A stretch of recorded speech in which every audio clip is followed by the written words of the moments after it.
1 ಪೈಸೆಗೆ ಲಾಯಕ್ಕಿಲ್ಲದ ಬಡ ಮನೆ ಅಳಿಯನ ಬ್ಯಾಂಕ್ ಅಕೌಂಟಲ್ಲಿ ಕೋಟಿ ಕೋಟಿ ಹಣ ಎಲ್ಲಿಂದ ಬಂತು?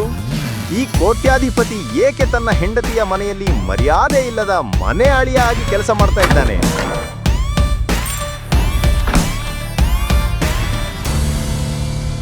ಈಗ ಇದೆಲ್ಲ ಕೆಲಸದವನ ಹತ್ರ ಮಾಡಿಸ್ತಾ ಇದ್ಯಾ? ಅವನು ಮಾಡಿಲ್ಲ ಅಂದ್ರೆ ನೀನ್ ಮಾಡ್ತೀಯಾ? ಇವತ್ತಿನ ತನಕ ನಾನು ಇದೇ ಕೆಲಸ ಮಾಡ್ತಾ ಇದ್ದೆ.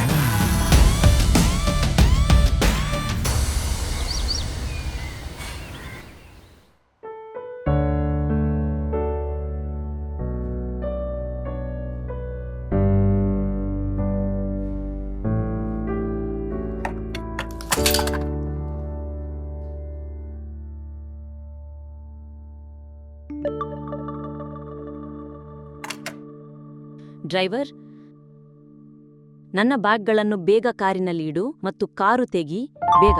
ನನಗೆ ಆಫೀಸ್ಗೆ ಲೇಟ್ ಆಗ್ತಾ ಇದೆ. ಈ ಡ್ರೈವರು ಎಲ್ಲಿಗೆ ಹೋಗ್ತಾನೆ ಗೊತ್ತಿಲ್ಲ. ಅಮ್ಮಗೂ ಕೂಡ ಬೆಳಗ್ಗಿನಿಂದ ಎಲ್ಲಿ ಹೋದ್ನೂ ಗೊತ್ತಿಲ್ಲ. ಕೆಲಸ ಅಂದ್ರೆ ಎಲ್ರೂ ಎಲ್ಲಾದ್ರೂ ಹೋಗ್ತಾರೆ.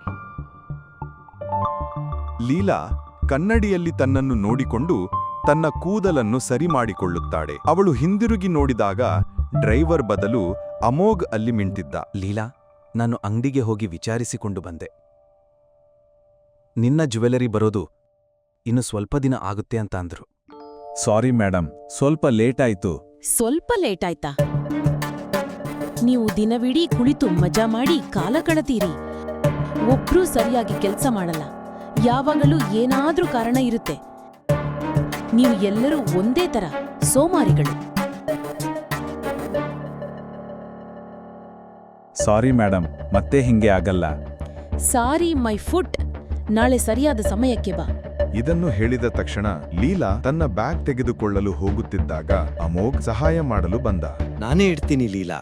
ಏನು ಬೇಕಾಗಿಲ್ಲ. ಅಮೋಘ್ ಶಾಂತವಾಗಿ ನಿಂತು ಅವಳು ಹೋಗುವುದನ್ನೇ ನೋಡುತ್ತಿದ್ದ. ಅಮೋಘ್ ಹಿಂದೆ ತಿರುಗಿದ ತಕ್ಷಣ ಅವನ ಕಣ್ಣು ಟೇಬಲ್ ಮೇಲೆ ಇಟ್ಟಿದ್ದ ಫೈಲ್ ಮೇಲೆ ಬಿತ್ತು. ಲೀಲಾ ಆ ಫೈಲ್ ತನ್ನ ಬ್ಯಾಗ್ನಲ್ಲಿಡೋಡೆ ಮರೆತಿದ್ದಳು. ಅಮೋಘ್ ತಕ್ಷಣ ಆ ಫೈಲ್ ತೆಗೆದುಕೊಂಡು ಅವಳ ಕಡೆ ಓಡಿದ. ಅವನು ಅವಳ ಕಡೆ ಹೋಗ್ತಿದ್ದಾಗ ಸೋಫಾದ ಮೇಲೆ ಕೂತಿದ್ದ ಲೀಲಾಳ ತಂಗಿ ಭಾಗ್ಯ ಅವನನ್ನು ನೋಡಿದಳು ಮತ್ತು ಅವನು ಬೀಳಲಿ ಅಂತ ಕಾಲು ಕೊಟ್ಟಳು.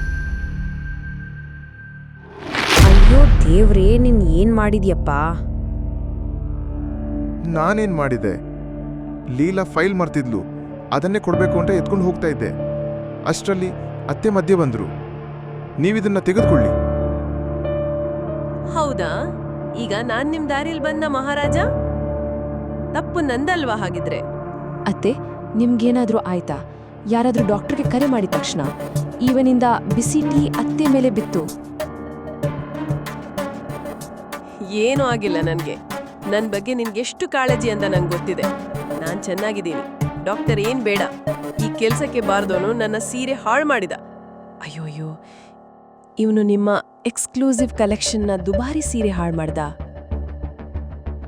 ಒಂದು ಕಡೆ ಭಾಗ್ಯ ಇಲ್ಲಿ ಕಾರಣವಿಲ್ಲದೆ ಡ್ರಾಮಾ ಮಾಡ್ತಿದ್ದಳು.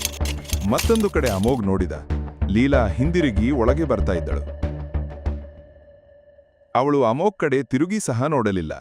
ಅಮೋಘ್ ತನ್ನೊಳಗಿನ ಪ್ರೀತಿ ತುಂಬಿದ ಕಣ್ಣುಗಳಿಂದ ಅವಳ ಒಂದು ನೋಟಕ್ಕೆ ಕಾಯುತ್ತಿದ್ದ. ಹಾಗಾದ್ರೆ ಈಗಲೇ ಡೌನ್ಲೋಡ್ ಮಾಡಿ ಪಾಕೆಟ್ ಎಫ್ಎಂ ಮತ್ತು ಕೇಳಿ ಅರಸು. ಲಿಂಕ್ ಡಿಸ್ಕ್ರಿಪ್ಷನ್ನಲ್ಲಿ ಇದೆ.